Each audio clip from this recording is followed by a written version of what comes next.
কোরবানি সম্পর্কে কি বলে আল কোরআন? আল্লাহর সন্তুষ্টি ও পুরস্কার লাভের আশায় নির্ধারিত দিনে ব্যক্তির পশু জবাই করাই হলো কোরবানি। শুধু আত্মত্যাগই নয়, বরং আল্লাহর সঙ্গে বান্দার ভালোবাসার অনন্য এক নিদর্শনও কোরবানি। আল্লাহর কাছাকাছি হওয়ার মাধ্যম এই কোরবানি সম্পর্কে কোরআনুল কারীমের একাধিক আয়াতে রয়েছে সুস্পষ্ট দিক নির্দেশনা। সেসব দিক নির্দেশনা কি জানতে হলে না টেনে ভিডিওটি শেষ পর্যন্ত দেখার অনুরোধ রইল। কোরবানির গোশত বা রক্ত আল্লাহর কাছে পৌঁছায় না, আল্লাহর কাছে পৌঁছায় শুধু তোমাদের নিষ্ঠাপূর্ণ আল্লাহ সচেতনতা। এই লক্ষ্যেই কোরবানির পশুগুলোকে তোমাদের অধীন করে দেওয়া হয়েছে। অতএব আল্লাহ তোমাদের সৎপথ প্রদর্শনের মাধ্যমে যে কল্যাণ দিয়েছেন, সেজন্য তোমরা আল্লাহর মহিমা ঘোষণা করো। হে নবী, আপনি সৎকর্মশীলদের সুসংবাদ দিন যে আল্লাহ বিশ্বাসীদের রক্ষা করবেন। নিশ্চয়ই আল্লাহ কোনো বিশ্বাসঘাতক অকৃতজ্ঞকে পছন্দ করেন না। সূরা হজ। প্রথম কুরবানির ইতিহাস অতি প্রাচীন। কোরআনে হাবিল কাবিলের ঘটনায় তার প্রমাণ। ইসলামে প্রথম কুরবানি এটি। হাবিল প্রথম মানুষ যিনি আল্লাহর জন্য একটি পশু কুরবানি করেন। ধর্মীয় বিবরণ থেকে জানা যায়, হাবিল একটি ভেড়া এবং তার ভাই কাবিল তার ফসলের কিছু অংশ স্রষ্টার উদ্দেশ্যে নিবেদন করেন। কুরবানি কবুলের নিদর্শন আল্লাহর নির্ধারিত শরীয়ত বা পদ্ধতি ছিল এই যে, আকাশ থেকে আগুন নেমে আসবে এবং যার কুরবানি কবুল হবে তার জিনিস গ্রহণ করবে, অর্থাৎ আগুন সে জিনিসকে জ্বালিয়ে ধ্বংস করে দিবে। সেই অনুযায়ী আকাশ থেকে নেমে আসা নেককার হাবিলের জবাইকৃত পশুটির কুরবানি গ্রহণ করে। অন্যদিকে কাবিলের ফসলস্বরূপ প্রদত্ত কুরবানি প্রত্যাখ্যান হয়। কুরবানির বিধান পরবর্তীতে আল্লাহ তাআলা ইসলামের নবী ও রাসূল মুসলিম জাতির পিতা হযরত ইব্রাহিম আলাইহিস সালাতু ওয়াস সালামকে স্বপ্নযোগে এ মর্মে তার সবচেয়ে প্রিয় বস্তু কুরবানি করার নির্দেশ দেন। আল্লাহ তাআলা বলেন, তুমি তোমার প্রিয় বস্তু আল্লাহর নামে কুরবানি করো। হযরত ইব্রাহিম আলাইহিস সালাতু ওয়াস সালাম আদিষ্ট হওয়ার সঙ্গে সঙ্গে আল্লাহর জন্য 10টি উট কুরবানি করেন।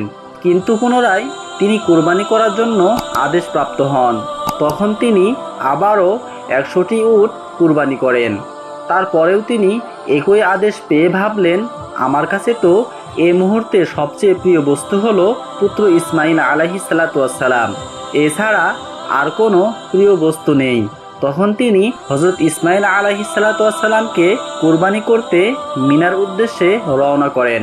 যখন হযরত ইব্রাহিম তার পুত্রকে কুরবানি দেওয়ার জন্য গলায় ছুরি চালানোর চেষ্টা করেন, তখন তিনি বিস্মিত হয়ে দেখেন যে ইসমাইল আলাইহিস সালাতু ওয়াস সালামের পরিবর্তে একটি প্রাণী কুরবানি হয়েছে এবং তার কোনো ক্ষতি হয়নি। ঐতিহাসিক এই ধর্মীয় ঘটনাকে স্মরণ করে সারা বিশ্বের মুসলিম ধর্ম অবলম্বীরা আল্লাহ তাআলার সন্তুষ্টি অর্জনের জন্য প্রতি বছর ঈদুল আজহা উৎসব পালন করেন। ইসলামে হিজরি ক্যালেন্ডারের 12তম চন্দ্রমাস জিলহজ মাসের 10 তারিখ থেকে 12 তারিখ সূর্যাস্ত পর্যন্ত কুরবানি করার সময় হিসাবে নির্ধারিত। এদিনে বিশ্বজুড়ে মুসলমানরা আল্লাহর সন্তুষ্টির জন্য কুরবানি দেন। কুরবানি হলো কারো কাছাকাছি হওয়া, ব্যাপক অর্থে আল্লাহর পথে শহীদ হওয়া। আবার ব্যক্তির সম্পদ, সময়, চেষ্টা, উদ্যম আল্লাহর বিধান মতে ধর্মীয় উদ্দেশ্যে বিলিয়ে দেওয়াকেও আল্লাহর রাস্তায় কুরবানি বলা হয়।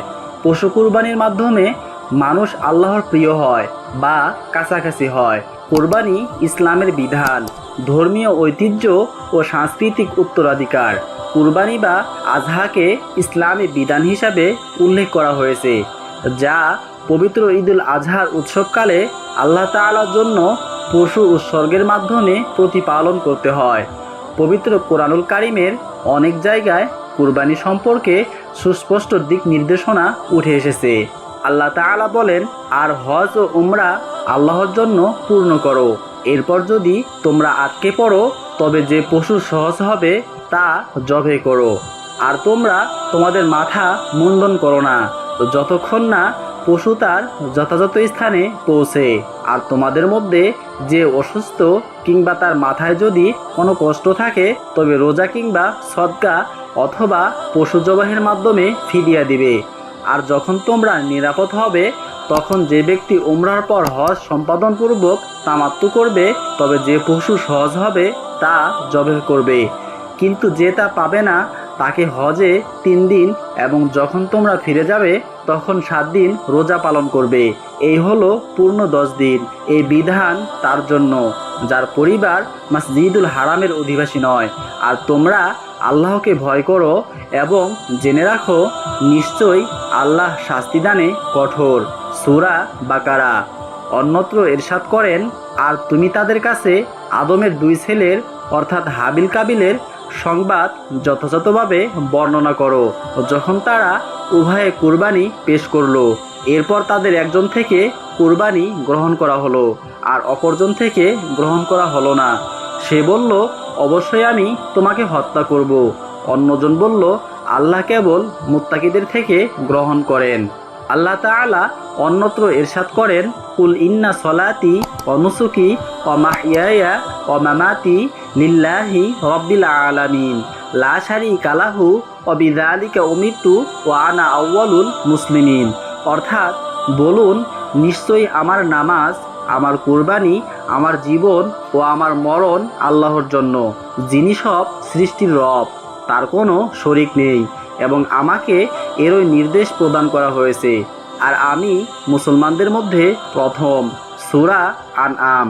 অন্যত্র আল্লাহ তাআলা ইরশাদ করেন, প্রত্যেক জাতির জন্য আমি কুরবানির নিয়ম করে দিয়েছি যাতে তারা আল্লাহর নাম স্মরণ করতে পারে। যেসব জন্তু তিনি রিজিক হিসাবে দিয়েছেন তার উপর। তোমাদের ইলাহ তো এক ইলাহ, অতএব তারই কাছে আত্মসমর্পণ করো আর অনুগতদেরকে সুসংবাদ দাও। যাদের কাছে আল্লাহর কথা উল্লেখ করা হলে তাদের অন্তর কেঁপে ওঠে, যারা তাদের বিপদ আপদে ধৈর্য ধারণ করে, যারা নামাজ প্রতিষ্ঠা করে এবং আমি তাদেরকে যে রিজিক দিয়েছি তা থেকে ব্যয় করে। সূরা হজ। আর কুরবানির উটকে আমি তোমাদের জন্য আল্লাহর অন্যতম নিদর্শন বানিয়েছি, তোমাদের জন্য তাতে রয়েছে কল্যাণ। সুতরাং সারিবদ্ধভাবে দণ্ডায়মান অবস্থায় সেগুলির উপর আল্লাহর নাম উচ্চারণ করো। যখন সেগুলো কাত হয়ে পড়ে যায় তখন তা থেকে খাও।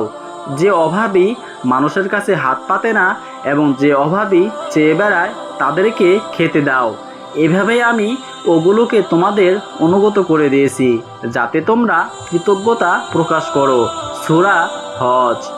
আল্লাহ তাআলা অন্যত্র ইরশাদ করেন, এরপর যখন সে তার সঙ্গে চলাফেরা করার বয়সে পৌঁছলো তখন সে বলল, হে প্রিয় ছেলে, আমি স্বপ্নে দেখেছি যে আমি তোমাকে কুরবানি করছি, অতএব দেখো এতে তোমার কি অভিমত। সে বলল, হে আমার বাবা, আপনাকে যা আদেশ করা হয়েছে আপনি তাই করুন। ইনশাআল্লাহ আপনি আমাকে অবশ্যই ধৈর্যশীলদের অন্তর্ভুক্ত পাবেন। সূরা আস-সাফফাত।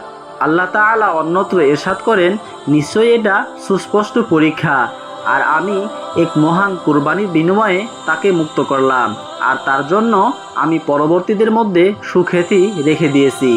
ইব্রাহিমের প্রতি সালাম। এভাবেই আমি সৎকর্মশীলদের পুরস্কৃত করে থাকি। সূরা আস-সাফফাত। এই লক্ষ্যেই কুরবানির পশুগুলোকে তোমাদের অধীন করে দেওয়া হয়েছে। অতএব আল্লাহ তোমাদের সৎপথ প্রদর্শনের মাধ্যমে যে কল্যাণ দিয়েছেন সেজন্য তোমরা আল্লাহর মহিমা ঘোষণা করো। হে নবী, আপনি সৎকর্মশীলদের সুসংবাদ দিন যে আল্লাহ বিশ্বাসীদের রক্ষা করবেন। নিশ্চয়ই আল্লাহ কোনো বিশ্বাসঘাতক অকৃতজ্ঞকে পছন্দ করেন না। আল্লাহ তাআলা বলেন, ফাসল্লি রব্বিকা ওয়ানহার। অতএব আল্লাহর রবের উদ্দেশ্যেই নামাজ পড়ুন এবং কুরবানি করুন। সূরা আল কাউসার। ফলে কুরবানি মুসলমানদের জন্য একটি সুনির্দিষ্ট বিধানে পরিণত হলো। আল্লাহ তাআলা মুসলিম উম্মাহকে কুরবানির বিধান যথাযথভাবে পালন করে আল্লাহর সন্তুষ্টি অর্জনের তৌফিক দান করুন। আমিন।